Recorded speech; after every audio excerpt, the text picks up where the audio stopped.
Salam dəyərli müəllimlər, xoş gördük hər birinizi. Bu gün də qısaca olaraq kurikulumdan taksonomiya mövzusuna bağlı, idra taksonomiyasına bağlı qısaca izahat oxunacağam. Nəzərinizə çatdırıram ki, əvvəlki illərdə də bəzi mövzular var idi ki, talim dərsliyin içərisində öz əksini tapmışdı, amma mən tədris eləmirdim. Tədris eləməmə səbəbim də aydın idi ki, proqramı bilirdim ki, həmin mövzular dərslikdə öz əksini tapsa belə qəbula düşmür.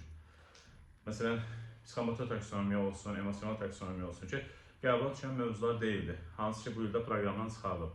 Bizə lazım olan idra taksonomiyasıdır ki, idra taksonomiyasına bağlı daim qəbulda 2 sual, 3 sual, hətta elə bir qəbul olur ki, 5 sualla qarşılaşa bilirsiniz.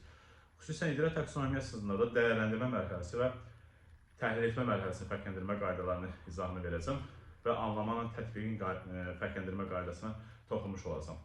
Bir də nəzərinizə çatdırıram ki, izaha keçməzdən öncə yanvar ayı üçün yeni qruplarımıza qeydiyyat başlayıb. Dərslərə qoşulmaq üçün aşağıda nömrələr qeyd olunacaq ki, həmin nömrələrlə əlaqə saxlaya bilərsiniz. Ya masterklassın Instagram hesabına və yaxud da ki, WhatsApp hesabına yazaraq əlaqə saxlaya bilərsiniz. Nömrəm varsa, mənim öz nömrəmə də yazaraq əlaqə saxlayıb dərsə qoşula bilərsiniz. Qısaca da onu deyim, bundan əvvəlki videoda da bu məlumatı vermişdim. Nəticə göz önündədir. Yəni, mənim tədris elədiyim, belə deyim də, bu fən də adlandırılmaya tam olaraq, yəni bu təlim ki, kurikulum ki var, siz qəbula nələr düşürsə, nələr qarşılaşa bilirsinizsə, həmin məqamlara toxunaram da, yəni uzun-uzadı olaraq, məsələn, filan mövzunu keçsin, yox. Nə düşəcək? Onun üzərindən dərslər tədris olunur ki, bu da qarşımdakı insanı yormamağa, əlavə informasiya ilə yüklənməməyə gətirib çıxardan bir şeydir. Ona görə də tövsiyə edirəm ki, dərslərə qoşulasınız. Deməli, idra taksonomiyasında təhlil etmə və dəyərləndirmənin fərqləndirmə qaydası, dəyərləndirmə. Bunu mən adətən izah edəndə demək olar ki, bir cümləni deyirəm, xüsusən dəyərləndirmə mərhələsini bir cümləni deyirəm ki, dəyərləndirmə mərhələsi deyəndə nə başa düşülmüş olur? Sizə bir seçim verilmiş olur, belə deyim sizə. Təhlil etmə və dəyərləndirmənin fərqi buna ibarətdir ki, təhlil etmədə 5-6 dənə seçimin var, onun içərisində uyğun olanını götürmüş olursan. Dəyərləndirmədə 2 seçimin var, onun birini götürürsən və onunla bağlı, niyə götürməklə bağlı fikir irəli sürmüş olursan. Yəni, arqument gətirmiş olursan. Bax, məsələn, dərsdə də izah edəndə adətən bunu deyirəm ki, götürək ki, 2 lövhəmiz var, adi lövhə və elektron lövhə.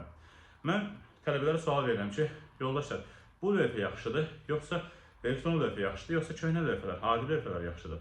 Tələbə seçim edir, deyir ki, mənim elektron lövhə yaxşıdır və yaxud da ki, köhnə lövhə yaxşıdır. Seçim edəndən sonra başlayır öz fikrini əsaslandırmağa, çünki filan şeylərə görə. Yəni, tələbə seçim edəcək 2 şey arasında. Çünki 2 şey arasında seçim elədir. Yəni, elektron lövhə, elektronla adi lövhə arasında seçim eləmiş oldu. Seçim edəndən sonra çünki deyib fikrini əsaslandırmış olursa, bu dəyərləndirmə mərhələsi hesab olunur. Baxın, yaratma mərhələsində dəyərləndirməyə qarşılanan yoldaşlar var ki, necə müəyyənləşdirəcəksən? Bax, əgər sən seçim edəndən sonra onunla bağlı arqument gətirmiş olacaqsansa, bu dəyərləndirmədir.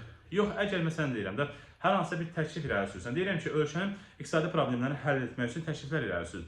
Bunu adətən yoldaşlar götürüb dəyərləndirmə götürürlər. Rahat bir şeydir də bu yaratma mərhələsidir. Çünki məsələn deyirəm ki, deməli, ölkənin iqtisadi problemlərini məsələn deyirəm, maaş artımına və yaxud da ki, insanların rifahına düzəltmək olar. Mən bu fikirləri irəli sürəndən sonra bunu əsaslandırmadım ki, niyə mən bu fikri irəli sürmüşəm? Amma bax, məsələn, dəyərləndirmə mərhələsində necə deyəcəm? Deyəcəm ki, ölkənin iqtisadi rifahını, daha doğrusu ölkənin iqtisadi problemini aradan qaldırmaq üçün hansı yolu seçirsən? 2 yolun var, seçimin var. Məsələn, götürək ki, maaş artımı olsun, yoxsa, belə deyim mən sizə, insanlara müəyyən yardımlar göstərilmiş olsun. Sən bunu, belə deyim də, ikisindən seçim eləmiş olacaqsan, yardım məsələsi, yoxsa maaş məsələsi. Seçim edəcəksən və başlayacaqsan fikrini əsaslandırmağa. Maaşı seçirəm, çünki maaş, belə deyim də, bütün insanlara artırıldığı halda hərə öz istədiyi şəkildə xərcləmiş olacaq. Yəni, nəticə etibarilə seçim elədim, başladım fikrimi əsaslandırmağa. Deməli, bu dəyərləndirmə mərhələsidir. Mənim təhlil etmə mərhələsində, deməli, anlama mərhələsi də dolaşdırılır, adamı çaşdıran məqamdır. Bir də dəyərləndirmənin təhlildə əsaslandırma məsələsi var. Əsaslandırma təhlildə də qarşına çıxa bilər, dəyərləndirmədə də qarşına çıxa bilər. Sən necə fərqləndirəcəksən bunu? Əgər mənbə varsa, həmin mənbədən çıxış edərək fikrini əsaslandıracaqsansa, bu olacaq təhlil etmə mərhələsidir. Mənbə yoxdur, öz fikrini əsaslandırmış olacaqsansa, dəyərləndirmə mərhələsidir. Necə ki, məşhur bir cümlə var, məsələn, müəllifin mövqeyini əsaslandır, müəllifin əsərdəki qoyduğu mövqeyi öz mövqeyini əsaslandır. Bax, məsələn, fikrimi tam izah eləmək üçün nümunə deyim. Deyirəm ki, Cəlil Məmmədquluzadənin Ölülər əsərində müəllifin İskəndər obrazı ilə bağlı mövqeyini əsaslandır. Sən müəllifin mövqeyini əsaslandırdın. Müəllifin mövqeyindən çıxış etmiş oldun. Mənbə var, müəllifin mövqeyi var, kənara çıxa bilmirsən. Ona görə də bu təhlil etmə mərhələsidir.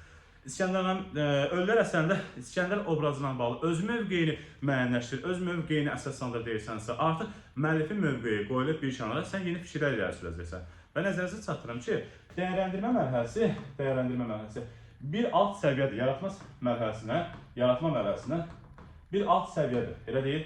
Yəni sən dəyərləndirmə mərhələsində fikir irəli sürərkən öz fikirlərin olmalı. Yəni bir yaratmaya doğru getməlisən. Amma təhlildə belə deyil. Təhlildə yaratmana ehtiyac yoxdur. Bax, belə deyim də, müəllifin mövqeyi var. Deyirəm, ay yoldaşlar, Əli, Vəli, Pirvəli. Müəllifin mövqeyini müəyyənləşdir. Əli də, Vəli də, Pirvəli də, bütün hamısı və ya müəllifin mövqeyini əsaslandırır. Bütün hamısı müəllifin mövqeyindən çıxış edib fikir irəli sürəcək. Hamısının fikri standart olacaq. Amma dəyərləndirmə mərhələsində hamı bir növ yeni fikirlər irəli sürmüş olacaq. Yəni yeni seçimlər irəli sürmüş olacaq. Ona görə dəyərləndirməyə gətirib çıxardacaq. Sonra anlama mərhələsinə təhlil mərhələsi. Mənə tez-tez verilən suallar ki, məsələn, mən fərqləndirməkdir, nə bilim, ümumiləşdirməkdir, bu tip ifadələr təhlil etmədə də qabağımıza çıxır, xüsusən fərqləndirmək sözü. Fərqləndirmək feili, fərqləndirmək. Çox qara yazır, çox ağ yazır. Amma əsas odur ki, fikrimi çatdırıram. Fərqləndirmək feilini həm sən təhlil etmədə görə bilirsən, həm də anlamada görə bilirsən. Bax, mənim. Amma nəzərinizə çatdırım ki, hətta bunu 60 ballı sistemdə Xəyal adında bir tələbəm var idi. Ona dedim ki, Xəyal, neçə dənə situasiya düşür-düşsün, fərqləndirməni anlamaya götür. Getdi, mübarək təhlil etməyə götürdü, öz fikirlə yanaşdı, təhlil etməyə götürdü. Gəldi, səhv çıxdı. 60-dan 59 bal toplamışdı. Bir dənə səhvi Quliku'nun həmin sualı idi. O da hansı ki, 2-3 gün əvvəldən izah eləmişdim ki, get belə götür. Deməli, baxın, istər 5-6 seçim olsun, istər 2 seçim olsun. Onları fərqləndirsənsə, bu deməli, olacaq anlama mərhələsi. Bəzən müəllimlər izah edir ki, bax, məsələn deyirəm, götürək ki, deyirəm, İstək Paşazadəni Kamil Talıbovun xüsusiyyətlərini fərqləndir. Bəzən deyirlər ki, daha dərindən tanımıram deyə bu fərqləndirmə olacaq anlama mərhələsi, daha dərindən tanıyanda olacaq təhlil etmə mərhələsi. Mənim yanlışdır. Bax, belə əsaslandırırlar ki, məsələn, sən Kamil Talıbovu tanımırsan, İstək Paşazadəni tanımırsan, şəxsi xarakterlərini bilmirsən bu adamların. Sən bizi fərqləndirmiş olacaqsansa, bizi ümumiləşdirəcəksənsə, bu olacaq deyir, anlama səviyyəsi. Yox, artıq bizi müdavimimsiniz bizim. Bizi fərqləndirəcəksə, bizi tanıyırsınızsa, bizi fərqləndirəcəksə, olacaq təhlil etmə. Səhvdir, mənim bilməli olaraq səhv yanaşmalı, səhv izahlardır. Yəni, testlərdə qabağına çıxacaq, qəbulda səhv eləyəcəksən, eləmə bunu. Necə olur? Onu izahına toxunum. Deməli, istər 2 nəfəri fərqləndir, istər adi tanı, istər dərindən tanı, fərqi yoxdur. Fərqləndirmə varsa, götürəcəksən anlama mərhələsi. Hətta belə izah verən müəllimlər də var, deyir ki, məsələn, Əli, Vəli, Pirvəli, Hüseyin, məsələn, Əl-Övsət. Bunları fərqləndirmək deyil, 5-6 şey var deyə, müəllim, 5-6 ad var deyə, bu təhlil etmə mərhələsidir. Yanlışdır, yoldaşlar. Fərqləndirmə varsa, anlama mərhələsi. İstər 2 şey arasında seçim ilə fərqləndirmiş olur, istər 10 şey arasında ilə fərqi yoxdur. Yenə də bu olacaq, anlama mərhələsi götürmüş olacaqsan. Təhlil etmədən bağlı başqa bir şey qalmır. Yəni, Quliku'da taksonomiyada ən çox problem yaradan məqamlar budur. Bir də bir çox müəllimlərdən indi hər halda bizim də qabağımıza videolar çıxır da, yəni oturub videolar izləməsək belə, ən azından TikTokda qabağımıza çıxır, YouTube'da qabağımıza çıxır.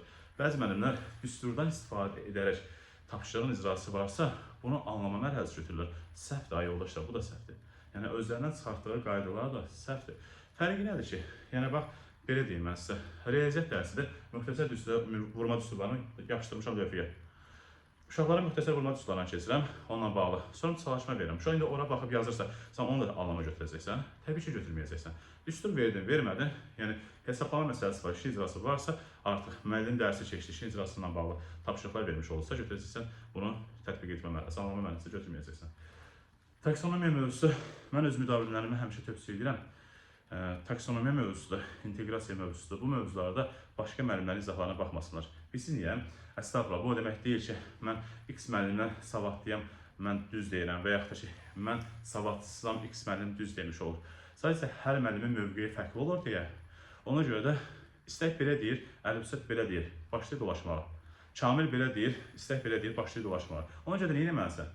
Bir müəllimin izahına qulaq as, xüsusən bu 2 mövzuda. O birislərdə get kimi izləyirsən, izlə, fərqi yoxdur. Hamı qiymətləndirmədə yeni şey danışacaq, hamı iş formalarında, iş üsullarında, nə bilim, belə deyim, planlaşdırmada hamı yeni şey danışacaq. Amma Bu mövzular həssas mövzulardır. Başqa müəllimlərin izahlarına baxmamağı tövsiyə edirəm ki, dolaşmış olmayasınız. Çünki səhv izahlarla qarşılaşa bilirsiniz. Yəni özümün müşahidəsini mən sizlə bölüşmüş oldum. Sonda nəzərinizə çatdırım, yanvar qruplarına qoşulmaq üçün əlaqə nömrəsi. Özümün əlaqə nömrəsini yazıram. Yenə deyirəm, master klassında əlaqə nömrəsini əlaqə saxlaya bilərsiniz. 648 59 67 nömrəsindən əlaqə saxlaya bilərsiniz. Niyə özümün və master klass deyirəm? Çünki elə bizim özümüz master klassdır, master klass bizim özümüzdür. Yəni, Kamil müəllimin kursudur, Kamil Talıbovun kursudur. Yəni, elə bilirəm, özümün asılı bir kursu. Yəni, öz nömrəmi oraya yazdım, bir fərq yoxdur. Kursun nömrəsini yazdım, bir fərq yoxdur. Diqqətinizə görə təşəkkür edirəm. Ümid edirəm ki, səmimiyyətimə inanacaqsınız və bu izahlar sizin üçün faydalı olacaq. Növbəti izahlarda görüşənədir. Salamat qalın.